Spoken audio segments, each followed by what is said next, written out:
Hello out there, everyone. May y'all be. And we're starting with an all new Let's Play. Oh, and if you just joined us, you're welcome. Glad you all made it here, and I hope you all enjoy your stay. And always remember, the most important character is you, the reader. Let's get it up. Oh, and I'm Crow Hogan of this one. It feels so strange to be back. I look up at the school where I'll be attending classes for the rest of the year. Moving to a different town would feel strange enough as it is, but what really makes this transfer surreal is that I lived here once before. This was my childhood home until Dad got a new job and we had to leave. I never thought I'd be back, but my parents passed away in an accident and I've come to live with my grandparents. What a twisted series of events, and to make matters worse, I barely even remember my childhood here. This could be quite a year. When I find my classroom, I sit down near the back. Everything is strange and new, and I can't shake the surreal feeling from coming back after all this time. Hello, are you new?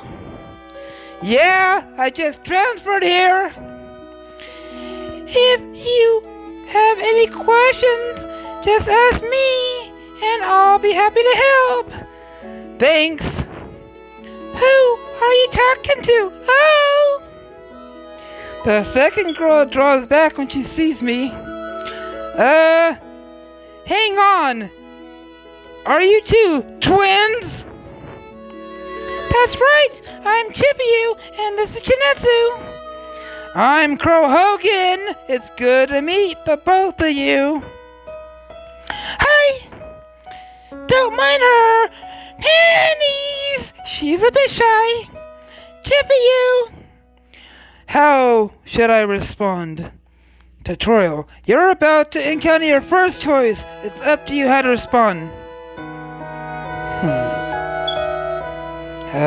Don't worry.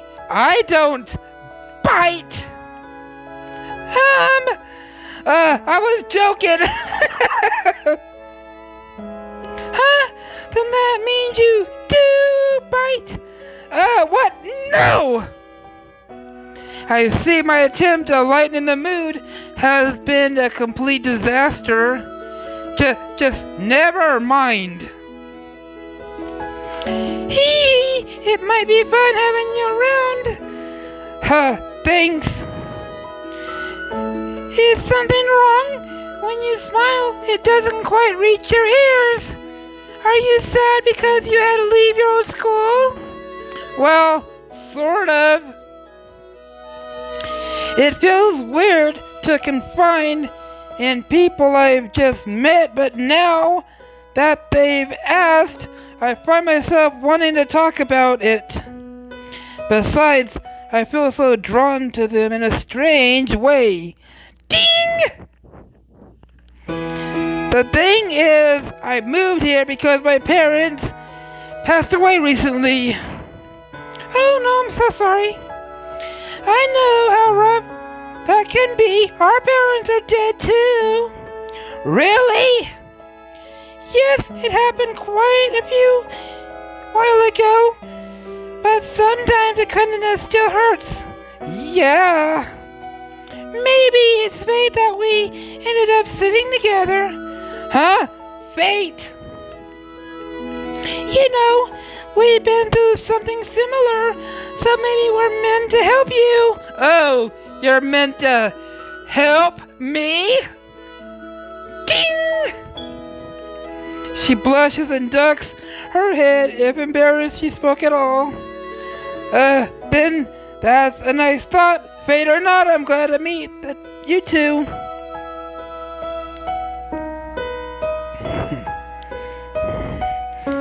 This is the cafeteria. Do you want to eat here, or would you rather go to the classroom? The teachers don't really mind where we eat as long as we clean up afterward. I can't get over how weird it feels here. It's so much smaller than my old school. Even the cafeteria feels like a tiny little gathering instead of a crowded room I'm used to. It doesn't matter to me. Where do you two prefer? The cafeteria? The library? You eat lunch in the library? Sometimes, yes. She blushes and looks away. I told you that's weird. It just surprises me. She does go to the library so she can read scary stories while she eats. I keep telling her, Pennies is weird, but she does not listen. You only make fun of me because you're too scared to read stories. I am not. From the way they argue, I can tell this must be a common debate for them. Judging by the smiles of several students and the cafeteria staff, they're familiar with it too. A few people give me curious looks and begin to whisper to one another. Look at that head. Why would she try? That's so fuzzy. Take it.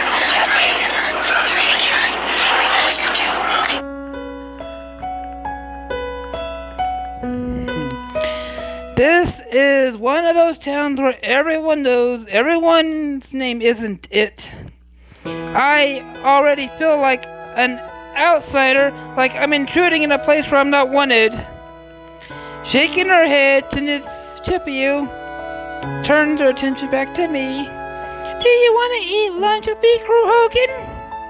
That's right. What am I thinking? I'm not a complete outsider. I've already made at least one friend. Sure, if you want me to. I loved it. Hey, Chinatsu. What about you? If you'd rather eat lunch alone with your sister, I'll understand. No, that's okay. I like having you around. I thought you were going to the library. I didn't say I was going to die. I like to eat lunch with Crow Hogan. She does. She's said so little, I thought she was uncomfortable with me here. Well, I guess some people are just quiet. Knowing Shinazza wants me around too makes me feel less awkward. In that case, let's eat!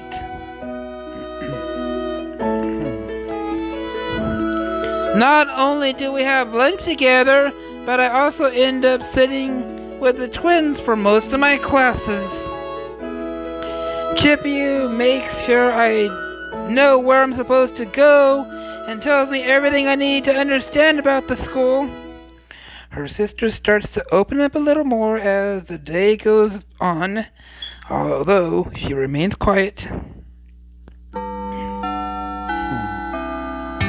By the time the school day's over, I feel better about being here. Thanks for helping me out today. Don't mention it! I'm glad we got to meet you, Crow Hogan. Yeah, me too. Technically, I walk home from school, but my grandparents commended taking the bus. It's quite a hike to get home from here. That's the trouble with a rural area like this. Long stretches of nothing being you get anywhere. Hey, is there anything you can tell me about this town? My memories of living here are faint, by which I mean are practically non-existent. It's also been over 10 years since I was last here, so who knows how much of the town has changed by now. Sure, What do you want to know? What should I ask about? What do you people do to have fun? Well, there's the park and library. Oh yes, the library is a good place to go. That's it, the park and the library? Things are pretty relaxed around here. Relaxed? Is that the word for it? I know it's a small town, but I thought they'd have a little more excitement than that. But whatever you do, don't go near Chica's mansion. Chinatsu, you said you wouldn't talk about that anymore. Ichika's mansion, what's that? In contrast of how quiet and withdrawn she was for most of the day, now Chinatsu leans toward me with excitement shining in her eyes. Ichika's mansion is a big mansion on the edge of town, far from the road. It's a dark, terrible place, and if you dare set foot inside, you'll be cursed. Cursed? That's right, they say. Chinatsu, come on! Okay. You and your spooky stories. She doesn't like it when I talk about things like that. Haha, I could tell. Wait! This is unexpected. Usually I find the two of you waiting alone at the end of the day, I didn't think. The newcomer trails off when she sees me. She stares at me, her eyes wide. Hi? Why is she staring at me like that? It's giving me the creeps. Is it really you, Crow Hogan? Why did you come back here? How should I respond?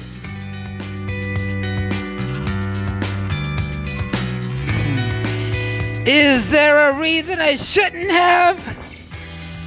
She said it in such a strange way. It's like a problem that I moved back here. I suppose not. How do you know? I used to live here anyway. She blinks at me and then slowly nods. So, you forgot me then? That's okay. Forgotten? What do you mean, we? Chinatsu Chibiu, there's something I need to finish up. I just came to tell you I'd be a little late. Before I could stop her, pennies! She turns around and walks back toward the school building. That was creepy. Who was that girl? Did she know me before I moved away? What was all that about? Wait a minute. His name is Crow Hogan, right? Yeah. Chinatsu leans close to her sister and whispers something in her ears. She's running. Chibiu stares at me and then whispers something back.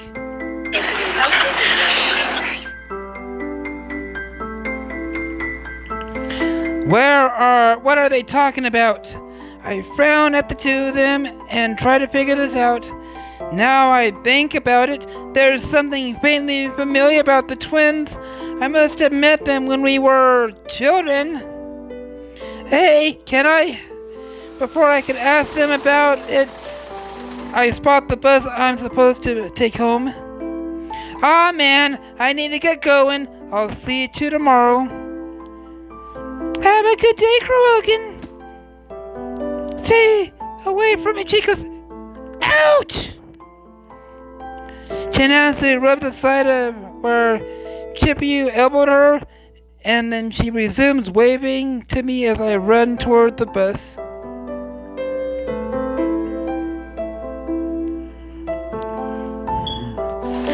I find an empty seat on the bus and sit down. No one takes the seat next to me, so I stretch out. Soon the bus is driving down the street.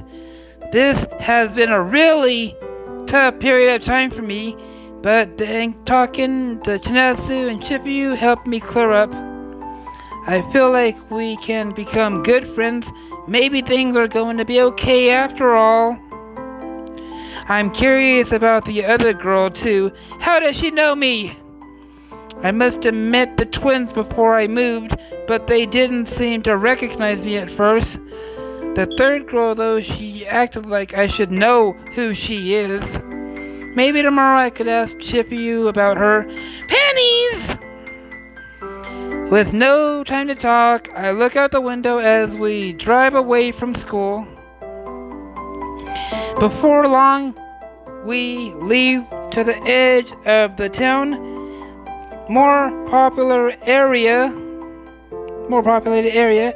As we drive past the vast fields, farms on our way to the outskirts. In the distance, a tall mansion looms over the tower from atop of a steep hill. Hey, that must be what Janessa was talking about. What did she call it? Again, Chico's mansion? Janessa really wanted to tell me about the cursed mansion. It's too bad Chippy cut her pennies off when she started telling me about the curse. I've always loved ghost stories and tales about the occult. I'm not surprised a tiny town like this has its own ghost story. Maybe tomorrow we'll find some time away from her sister. Janatsu can tell me the rest. I stare out the window at the mansion as we pass. From the look of it, it's been abandoned for years. It certainly looks like a cursed place. No wonder are ghost stories about it. I yawn and lean back on the seat. My grandparents live in a remote spot on the outside of town. It'll be a while before we get there. It's been a long day. I close my eyes as soon as I drift into sleep. I jerk awake. What? Blinking, I give myself a shake. Something startled me from my sleep, but I'm not sure what. I can't believe I fell asleep on the bus home. I hope I didn't miss my stop. I look around and freeze. What in the world? The students who were on the bus with me when I fell asleep are gone now. Instead, there are 5 other passengers, each starting to stare straight ahead. They're as pale as corpses, as their eyes nearly as vacant. Each of them has a piece of paper on the chest, like a name tag or a label.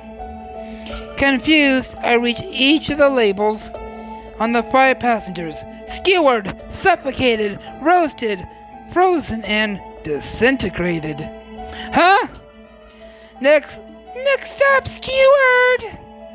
Next stop, but skewered is no location. Hey, does anyone know what's going on? The other passengers ignore me as they continue to stare straight ahead. I blink out the window. Instead of a grassy field I saw before me before falling asleep, or the wide road of town, now we're driving straight through what looks like a dark tunnel. What's going on? Did I miss my stop? Where are we? None of this makes any sense. Could this be a dream? The bus lurches to a stop. No one moves. Are we waiting for more passengers? My skin crawls. I'm tempted to jump and run out of here, even though I don't know where I am. At least if I get off this creepy bus, I might be able to find my way back home on foot. What should I do?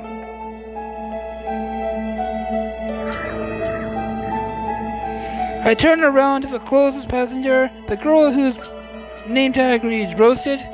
Excuse me. She continues to stare straight ahead and doesn't say a word. I think I might have missed my stop. Can you tell me where we are going?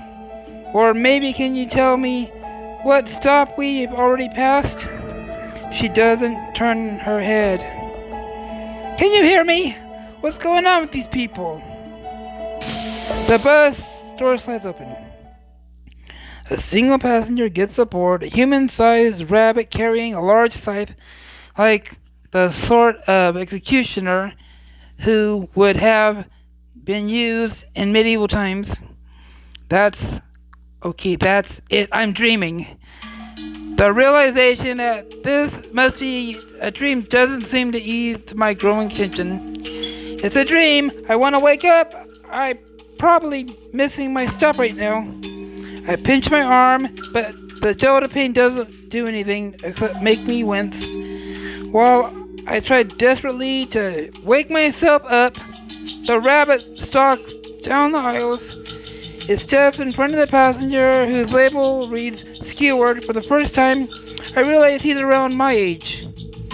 Cold dread seizes me as I watch. No!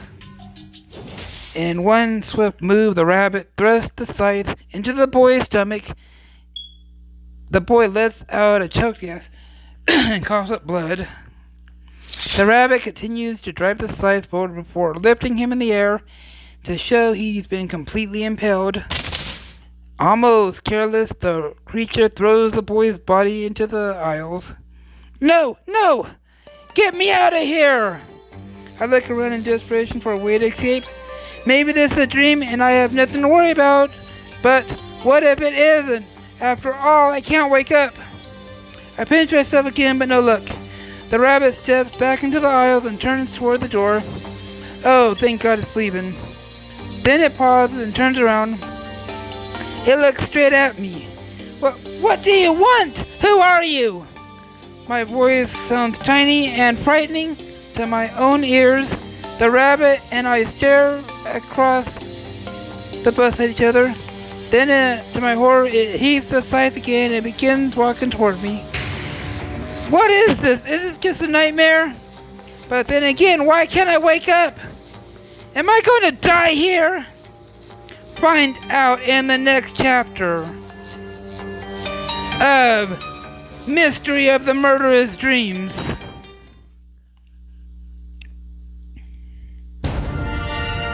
Alright everyone, I'm going to wrap up this episode. If you all liked the video, do me a favor and punch the like button in the face like a boss! And high fives all around. Oh, and if you just joined us, you're welcome. Glad you made it here, and I hope you all enjoy your stay. And always remember, the most important character story is you, the reader. Me, I'll be out.